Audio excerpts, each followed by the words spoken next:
Welcome to Lana Page. Hi, I'm Alana.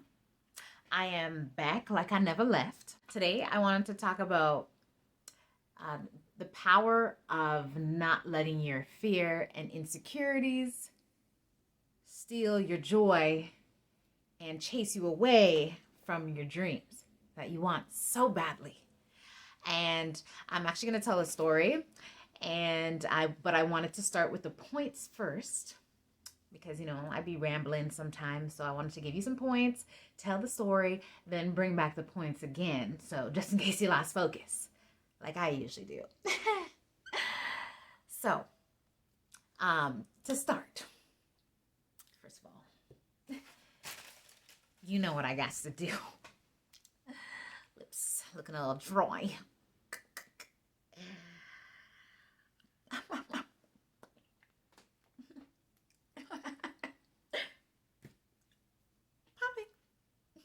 Popping. Okay, so the points to help you not let your insecurities and fear steal your joy and stop you from chasing after your dreams. First point, remind yourself of who you are. I'll bring more examples when I tell you the story. Remind yourself of who you are. Have a mantra. Second point, read the room. Understand, listen, and learn. So that, number 3, you can add value to the situation and be noticed. And then 4, this can probably move a bit, but have an objective and go for it. And then number 5, pat yourself on the back because you did that. So I will explain what I mean and then run it back for you. So let's get into this story. Okay, so there was this event that I heard about, and it was like talking about manifesting, your dreams and stuff like that. And I knew when and where. And I didn't know the who. I didn't know what the dress code was. I didn't know what time you were supposed to be there and then what time it started. I didn't know anything. I just rushed from work. I was hungry and frazzled. So I was like, okay, let me leave my jacket in the car at least, trying to be a little cool. So I left my jacket in the car, but I am a bag lady. I had no bag with me, so I brought my lunch bag and, my work clothes. I go in there. Yo, I did not get the memo. People were it was like business casual, but it was a lot of black folk, and they were out here coming through dripping, drip, drip. I came through slipping, slip, slip, slop. These people were dressed up, out here looking like they were ready to go in a music video. People were talking, people knowing the other people that were on stage, they were a big deal. I was like, who? Oh God, maybe I should turn back now. Oh. Didn't get the memo. Anyways, so I go in there with me and my dirty lunch bag. I had my keys and my lotion, gotta stay moisturized. So I go in there and, of course, what seats are available? Because I actually came kind of late. What seats are available, everyone? The front row seats. Not the ones close to the door. The ones on the other side over there. So great. I have to walk through everybody. Excuse me. Who knows if I smelled? Probably did. A long day at work.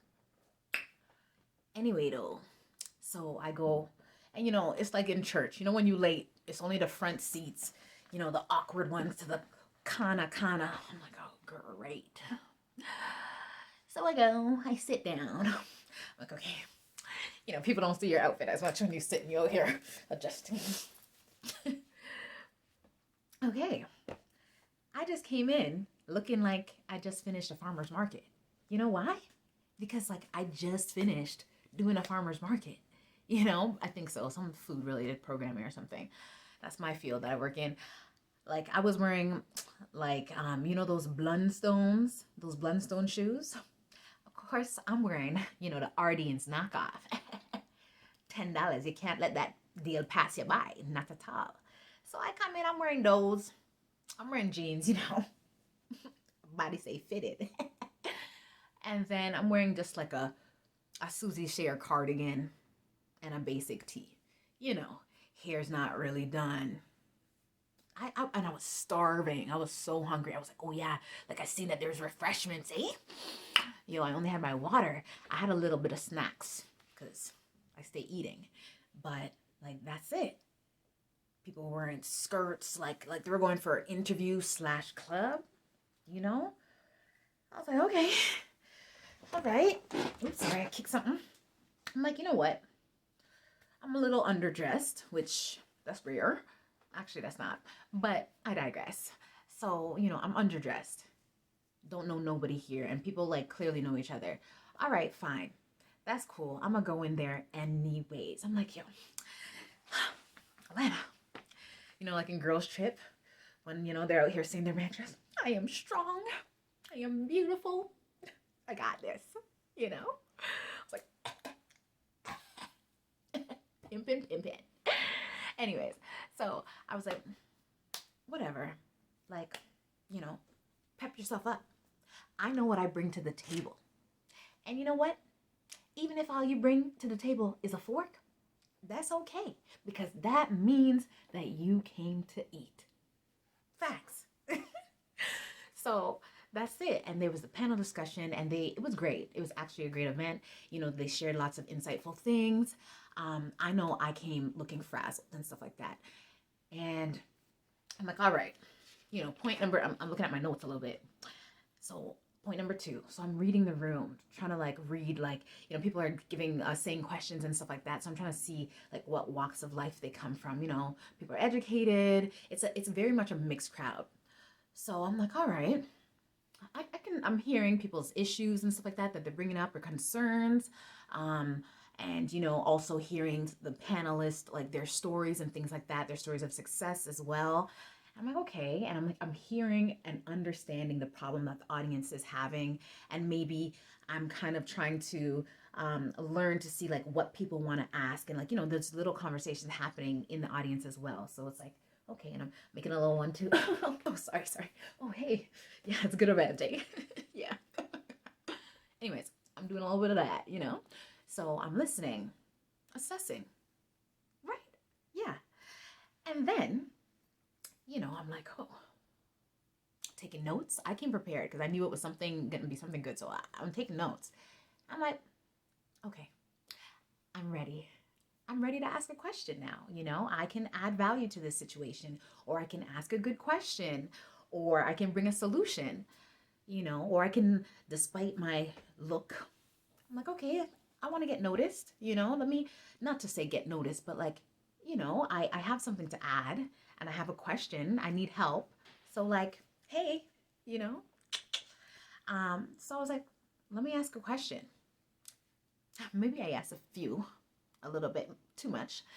I don't think so. But either way, I mean, you know, sometimes when you go to places, sometimes it ends up being only a few people asking questions. Well, you know what? That's okay if that's you sometimes. It's okay to speak up. Like, I was just like, wait a minute. I came here. I travel far. I want to get the most value out as I can from this situation. And, you know, I was a little insecure at first, but I was like, I'm here too. I belong here. Me don't pay me money. It was free. Um, but I'm like, I deserve to be here. So I can show up and be present.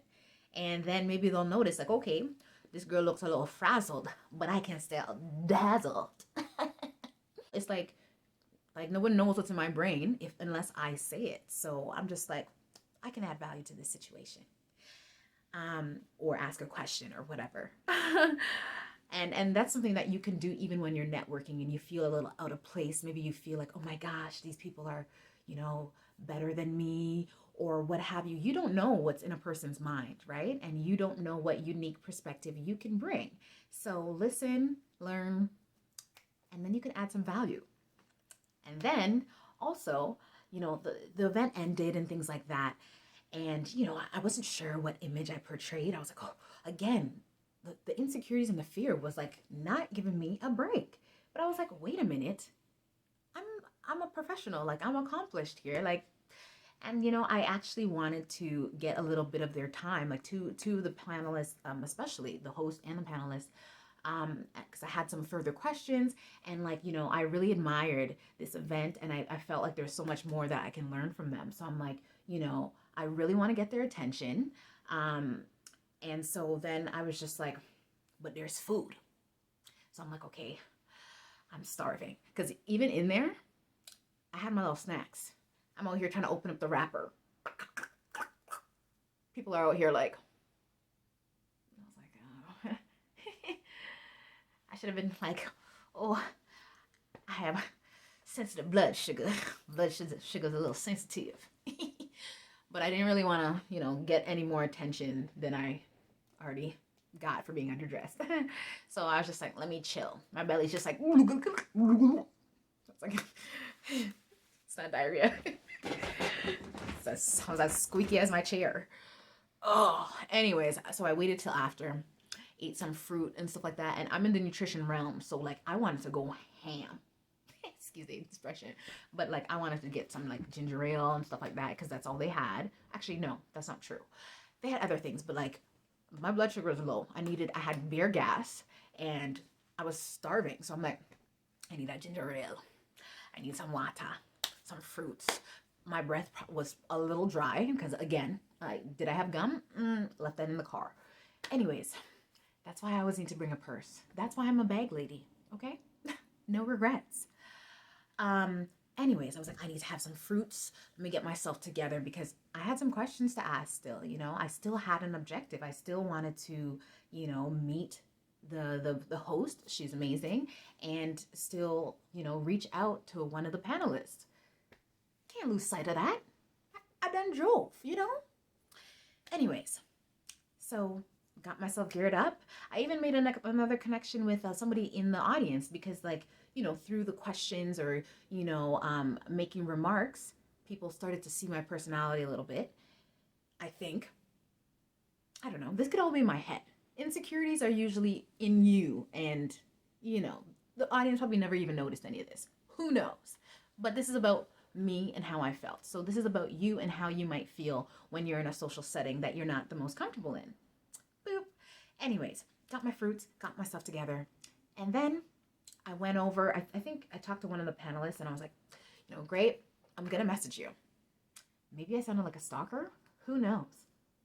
But at the same time, I messaged them and now I got a meeting with them and it's going to be great because like I went and did the legwork and, I have my question that I want to ask and it's going to be great. And yeah, I got it. That's what I went there for, right? Despite all my insecurities, I reached my goal. And then I went to the host. She's successful, accomplished as well. And I don't know if she was feeling me. I was like, but you know what, Alana, like, that's me. Like, that's my internal insecurities. Once again, I told you they weren't leaving me alone. And I was just like, you know what? Hey.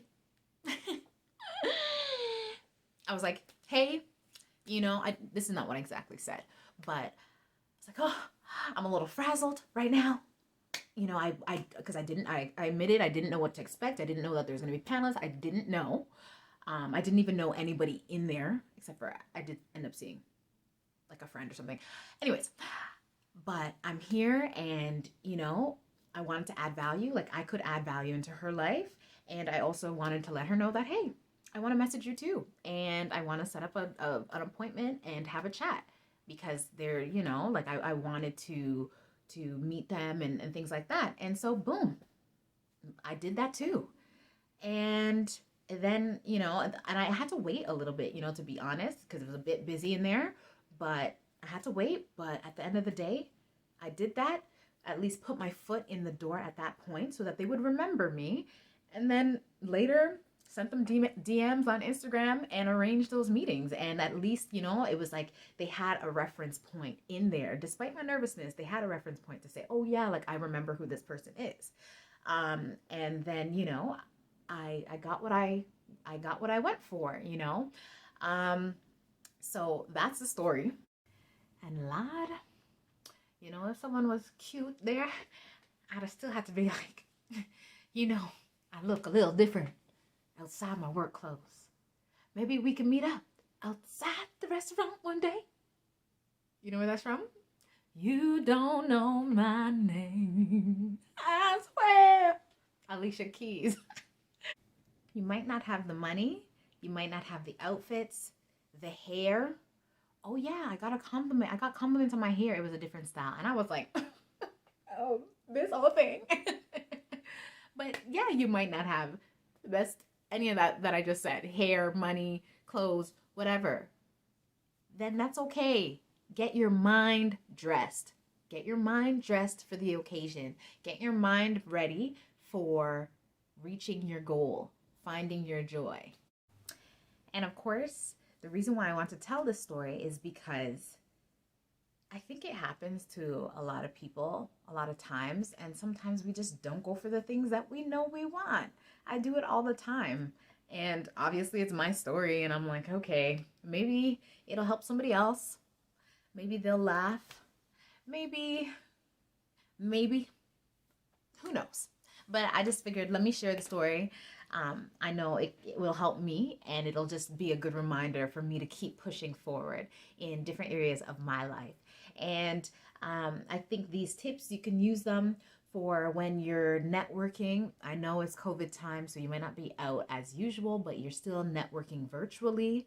And maybe even with the Zoom, it might even be harder to be noticed if you're in like a networking Zoom room. So these are some tips you can apply for that. You know, when you're going for jobs, when you're trying to go after someone that you might find attractive, so the romance department, or want to get your idea pushed across, whether it's at work or family setting. Yeah, these can be applied to different areas of your life. So that's why I figured, let me share my little experience, and hopefully you gain something from it too. Sometimes when you're not feeling your best, hey, circumstances happen. You might get a stain on your shirt. That's fine. That doesn't mean you give up. And that's something for, you know, business owners, people going after a new job, people going after a relationship, a healthy relationship. Don't do this if it's a toxic relationship. It's not worth it. But if you want something, you have to go for it, you know, despite whatever circumstances are in your way. Again, remind yourself of who you are. Get a mantra. You are the baddest. You can do it. And then read the room. So at least you know what you're stepping into. You don't want to embarrass yourself like 100 times. Like, chill. Read the room. Listen. Learn. Understand. So you can actually figure out, you know, what people are looking for. Figure out what good questions to ask. And then add value. People will remember you when you ask a great question, or when you say, hey, actually a solution to that toe fungus is this, you know? Anyways, so you can add value to the conversation, or you can, you can provide a solution for somebody. They're going to remember you. They're going to want to then come to you. Even if you're frazzly and bad dressed, they're going to want to come to you because you've put out that good energy, that intellectual, intelligent, amazing energy, aka your amazing self. You put that out there, so you're gonna get that back. Get it back. Anyways, and then have an objective, and then go for it. Be yourself, but know what you want.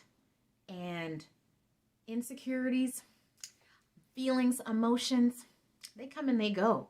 But chasing those dreams and those goals and the money and the whatever, that's what you were trying to do, right? So emotions, they don't pay your bills. Go after the things you want to get what you want.